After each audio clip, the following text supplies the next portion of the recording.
విధి విచిత్రాల నిధి,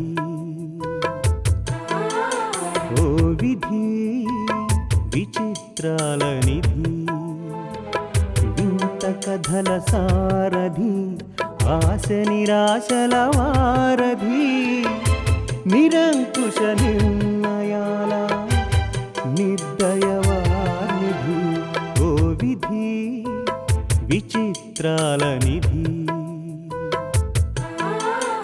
ఓ విధి విచిత్రాల నిధి.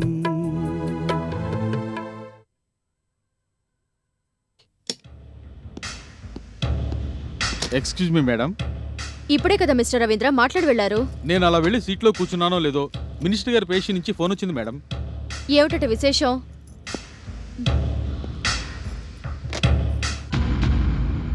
ఏ నిల్చుని చెప్పలేరా?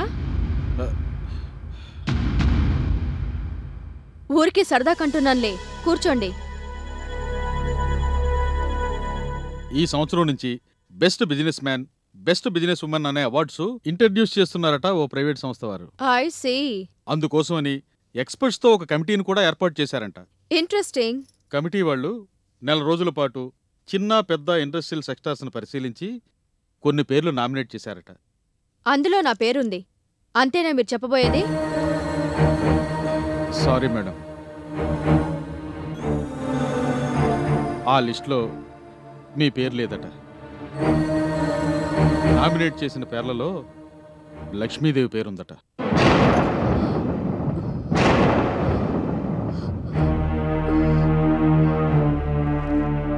అదే ఆ విషయం మీతో చెప్దామని. చెప్పినంత మటుకు చాలు శుభవార్త. ఇలాంటి విషయాలు నా దృష్టికి రాకముందే వాటిని ఎలా డీల్ చేయాలో తెలీదా మీకు? ఇన్నేళ్ల బట్టి ఇక్కడ పనిచేస్తున్నారు, ఆ మాత్రం కామన్ సెన్స్ లేకపోతే ఎలా మిస్టర్ రవీంద్ర? ఆ సంస్థ ప్రెసిడెంట్కి ఫోన్ చేయండి. ఆయన out of station madam. General secretary గారు ఇక్కడే ఉన్నారట.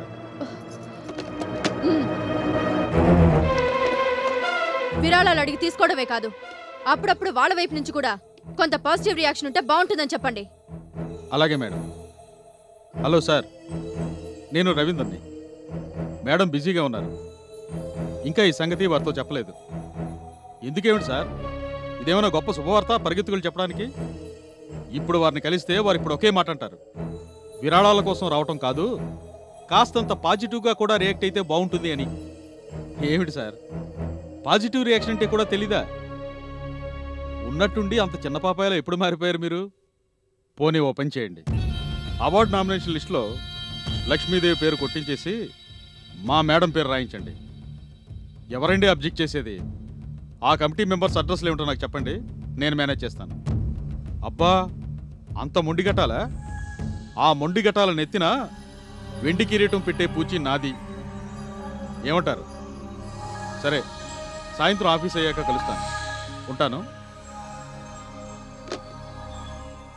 ఆఫీస్ అయ్యాకే వెళ్ళక్కర్లేదు, ఇప్పుడైనా వెళ్ళొచ్చు. ఇప్పుడు వెళ్ళి కూర్చున్నా చీకటి పడే వరకు వెయిట్ చేయవలసిందే మేడం. జనరల్ సెక్రటరీ గారిని ఇవాళ కాసేపు చల్లగా వెచ్చగా కూర్చోబెడతారో నిల్చోబెడతారో, భరతనాట్యం చేయిస్తారో నాకు అనవసరం. నాకు కావాల్సింది award, best business women of the year award. That's all. మిగతా విషయాలు నేను పర్సూ చేస్తాను మేడం.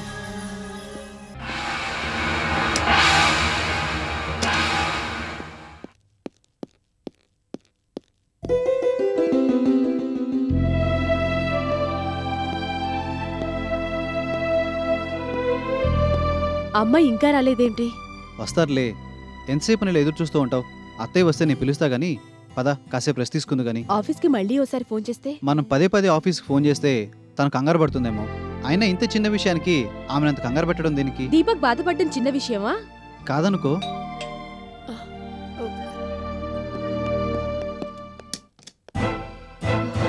అమ్మా. ఏంటమ్మా, ఏమైంది? మరీ అంత కంగారు పడాల్సింది ఏం లేదులే అత్తయ్య. మరి అర్జెంటుగా రమ్మని కబురు పెట్టారు? దీపక్ విషయం నీతో మాట్లాడదామని. దీపక్ విషయమా? అవునమ్మా, లోపలికి రా. దీపక్ ఏమైందమ్మా? తను సొంత ప్రాజెక్ట్ కోసం ట్రై చేశాడు కదా, అది సక్సెస్ కాలేదమ్మా. అవునత్తయ్య, గడువు లోపల షూరిటీ ప్రొడ్యూస్ చేయలేదన్న కారణంతో రిజెక్ట్ చేశారట. అలాగా? అవునమ్మా, బహుశా అది ఖచ్చితంగా వస్తుందన్న హోప్తో ఉన్నట్టున్నాడు. రాకపోయేసరికి బాగా అప్సెట్ అయ్యాడు. ఇప్పుడు ఎక్కడున్నాడు దీపక్? ఇందాకే వచ్చి వెళ్ళాడు. సక్సెస్ అవుతామో లేదో కూడా తెలియని చిన్న చిన్న ఇండస్ట్రీస్ పెట్టుకుని లాభం ఏమిటన్నయ్య? అమ్మను ఒకసారి కాంటాక్ట్ చేయమని చెప్పాను. నేనేమైనా కాంటాక్ట్ చేశాడా? లేదమ్మా, నా దగ్గరికి గాని వస్తానన్నాడా? మీ దగ్గరకు రావాలని తన మనసులో ఉందట కానీ మీ ఎదుట పడడానికి ధైర్యం చాలట్లేదన్నట్టు మాట్లాడాడు. తను చాలా గిల్టీగా ఫీల్ అవుతున్నాడు అత్తయ్య. అమ్మను కలిసి మాట్లాడడానికి గిల్టీగా ఫీల్ అవ్వాల్సిన అవసరం ఏముంటుంది బాబు? అంతగా అవసరమైతే నేనే వెళ్ళి కలుస్తాను తనని. నాకు అలాంటి ఫీలింగ్స్ ఏమీ లేవు. దీపక్ ఎక్కడికి వెళ్తున్నది నీతో గాని చెప్పాడమ్మా దీప్తి? లేదమ్మా. ఒక పంచి, ఒకవేళ తను నిన్ను ఫోన్లో కాంటాక్ట్ చేసినా, ఇంటికొచ్చినా వెంటనే నాకు కబురు పెట్టు. లేదంటే వెంటనే నన్ను ఫోన్లో కాంటాక్ట్ చేయమని చెప్పు. అలాగేనమ్మా. చదువుకున్నవాడు, అన్నీ తెలిసినవాడు, వాడికి ఎవరి సలహా సహకారాలతో అవసరం రాదనుకున్నారు కానీ సాయం కోసం నా బిడ్డ వీధులు పాలవుతాడని అసలు ఊహించలేకపోయానమ్మా. అన్నయ్యకి ఇలాంటి అవస్థ తెచ్చిపెట్టినందుకు ముందసలు అమ్మా కూతురు అంతు చూడాలన్నంత కసిగా ఉందమ్మా. ఆరంభమే మనకు అర్థం కాని పద్ధతిలో జరిగినప్పుడు అంతు చూడాలనుకోవడం కూడా దండగేనమ్మా. ముందు నేను దీపక్ని చూడాలి, జరిగిందేమిటో తెలుసుకోవాలి. ఇప్పుడు ఇలానే అంటావు. తీరా కొడుకు కనపడగానే పల్లెతు మాట కూడా అనవు. ఏమైందిరా అని అడగవు. ఇంటికి పదరా నువ్వు గదమా ఇస్తే అన్నయ్య నీ మాట కాదంటాడా? తనేం చేసినా నువ్వు క్షమించడం అలవాటు చేసుకున్నావు. అందుకే వాడి బతుకు ఇలా తయారైంది. నేను సరైన సమయంలో సరైన విధంగా రియాక్ట్ కాకపోవడమే దీపక్ అలా తయారవడానికి కారణమని నువ్వు అనుకుంటే ఆ పొరపాటుని త్వరలోనే దిద్దుకుంటాను.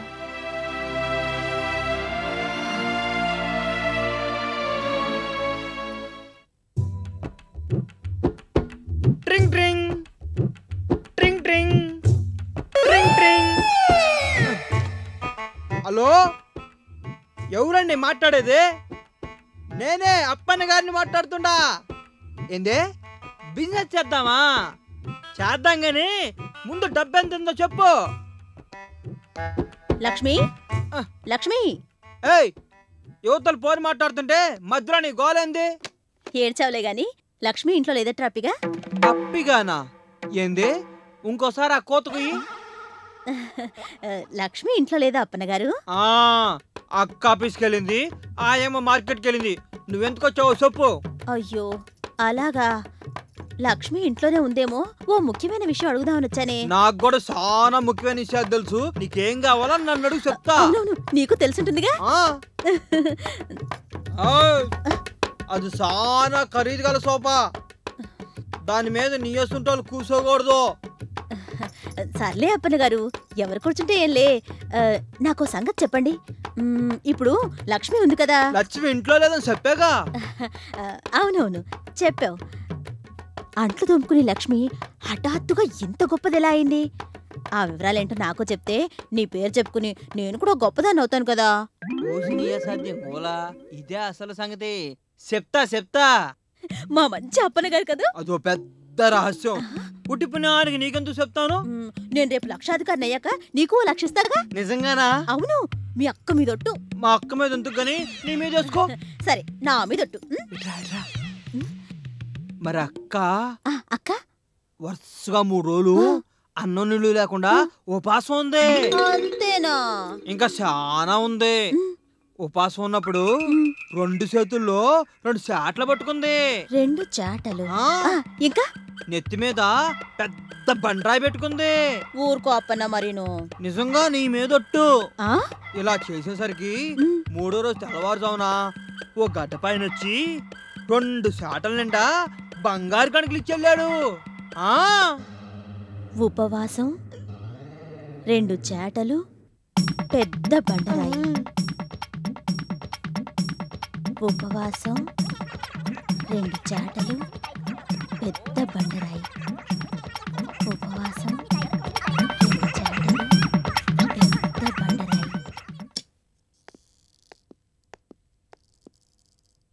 Congratulations madam.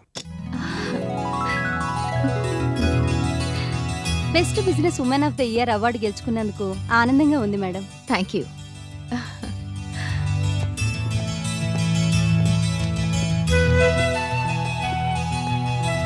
మేడం, ఏమిటిది? మీకు అవార్డు వచ్చిన సందర్భంగా టెలిఫోన్లో ఇప్పటి వరకు మీకు అభినందనలు తెలిపిన వారి వివరాలు ఇందులో ఉన్నాయి. అలాగా, ఈ అభినందనలు నా ఒక్కదానికే కాదు, మీ అందరికీ వర్తిస్తాయి. హలో, చెప్పండి రంగనాథం గారు, మీ ఆరోగ్యం ఎలా ఉంది? అలాగా, థ్యాంక్ యూ. అలాగే మేడం, ఏమిటి మాలతి? మేము ఈవినింగ్ చిన్న పార్టీ అరేంజ్ చేశాం. హెల్త్ పర్మిట్ చేస్తే రంగనాథం గారిని కూడా రమ్మనమని చెప్పండి. ఈవినింగ్ టీ పార్టీ ఉందట, వీలైతే మిమ్మల్ని రమ్మని చెబుతుంది Malathi. Wish you speedy recovery. Now you can go to your seats. Okay madam. Okay madam. ఇలాంటి అవార్డులు మరెన్నో అందుకోవాలని మనస్ఫూర్తిగా కోరుకుంటున్నానమ్మా లక్ష్మి. లక్ష్మి!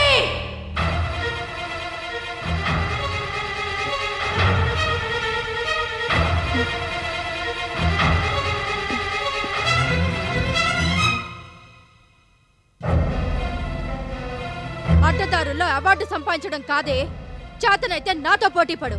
పనికిరాని ఆ చెక్క ముక్క కోసం ఎందుకు మమ్మీ పదే పదే మనసు పాడు చేసుకుంటావు? అవార్డు నీకొస్తుంది అనుకున్నా, రాలేదు, వదిలేయ్. అలా వదిలేస్తూ వచ్చాను కాబట్టే ఆ లక్ష్మికి అన్ని కొమ్మలొచ్చాయి. కావాలంటే అలాంటి అవార్డులు డజన్ల కొద్దీ తెచ్చుకోవచ్చు మేడం. ఒకరివ్వడానికి మనం తెచ్చుకోవడానికి చాలా తేడా ఉంది మిస్టర్ రవీంద్ర. అయినా నేను బాధపడుతున్నది అలాంటి అవార్డు కోసం కాదు, కేవలం ఆ పర్టికులర్ అవార్డు కోసమే. చిన్నపిల్లల ఏమిటి మమ్మీ నువ్వు మరీను?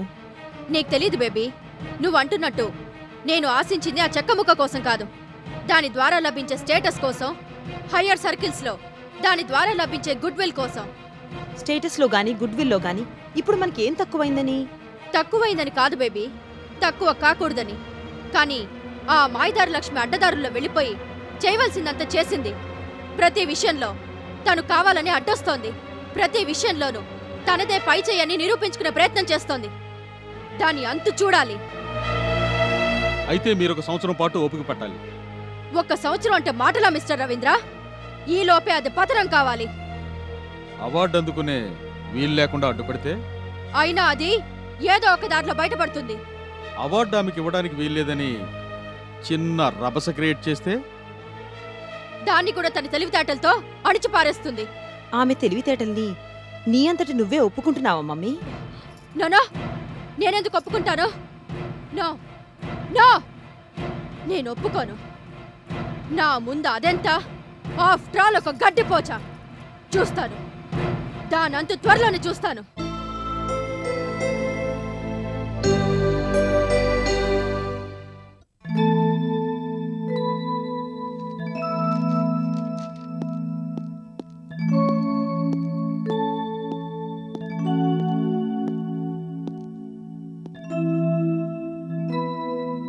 బావుగారు,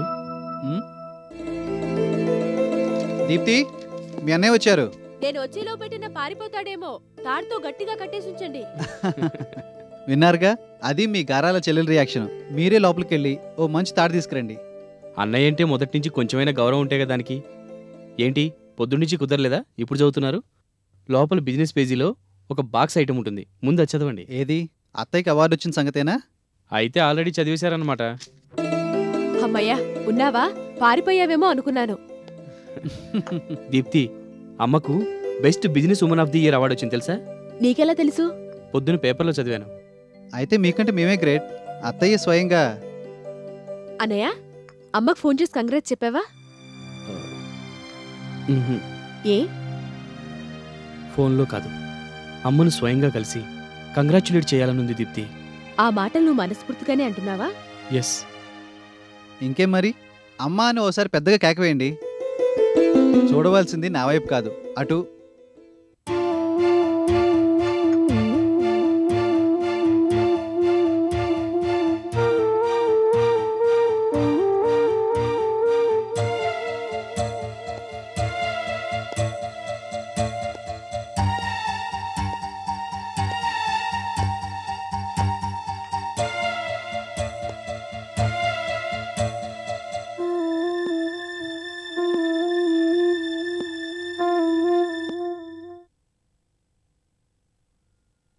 అమ్మా, నన్ను అమ్మా అని పిలవాలని ఇప్పుడు గుర్తొచ్చిందా బాబు?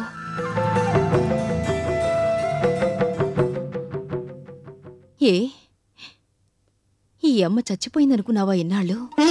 అమ్మా ఆనంద సమయంలో నీకు నేను గుర్తు రాకపోయినా కనీసం బాధ కలిగినప్పుడైనా అమ్మా అని పిలుస్తావని ఆశతో ఎదురు చూశాన్రా. కాల్లో చిన్న ముళ్ళు గుచ్చుకుంటేనే కంఠనాళాన్ని చీల్చుకొని వస్తుంది ఆ పిలుపు. నువ్వింత నరకాన్ని అనుభవిస్తున్నా ఆ పిలుపుని గొంతు వెనకే ఎందుకు అదిమి పెట్టుంచావు?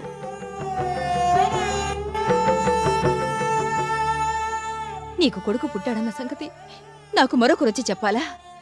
నీ సొంత ప్రాజెక్టు కోసం నువ్వెన్ని బాధలు పడుతున్నావో పరాయి వాళ్ళొచ్చి చెప్పాలా? కొడుకు అనేవాణ్ణి కలుసుకోవడం కోసం తల్లనే ప్రాణి ఇంతగా పడికాపులు కాయాలా? ఏ అంత కానిదానైపోయానా నేను నీకు? నీ పెళ్లి ఒప్పుకోలేదన్న కోపంతో, నీకు ఆస్తి రాసి ఇవ్వలేదన్న కక్షతో నువ్వెన్ని నిందలు వేసినా మౌనంగా భరించింది ఎందుకో తెలుసా? ఇవాళ కాకపోతే రేపైనా నా బిడ్డ నా దగ్గరకు వచ్చి అమ్మా అని నోరారా పిలుస్తాడని. ఆ పిలుపుకి నన్ను దూరం చేసింది చాలక నన్ను తప్పించుకొని ఎందుకు తిరుగుతున్నావు? నా మాట వినుంటే నా స్థానంలో నువ్వుండవలసిన వాడివి కదూ. ఈ అవార్డులు, రివార్డులు, ప్రశంసలు, సన్మానాలు పొందవలసిన వాడివి నువ్వు కదూ. నన్ను క్షమించమ్మా. ఇప్పటికే చాలా ఆలస్యమైపోయింది బాబు. ఎవరో దిక్కులేని వాడిలా ఆ కప్పులో పడిగాపులు పడుండాల్సిన అవసరం నీకు లేదు. నీ ఇంటికి నువ్వు తిరిగిరా. నీ ఆస్తిని, నీ కంపెనీని నీ చేతుల్లోకి తీసుకో.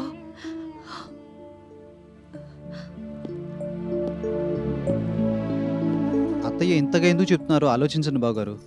ఇంకా ఆలోచించడం దేనికి? వెళ్ళి భార్గవిని, వినోద్ని తీసుకొని మన ఇంటికొచ్చేయి. భార్గవి నా మాట వింటుందన్న నమ్మకం నాకు లేదు దీప్తి. చెప్పవలసిన పద్ధతిలో నచ్చ చెబితే తప్పకుండా నీ మాట వింటుంది బాబు. ఆ నమ్మకం నాకుంది. అదే నమ్మకంతో నువ్వు వెళ్ళు.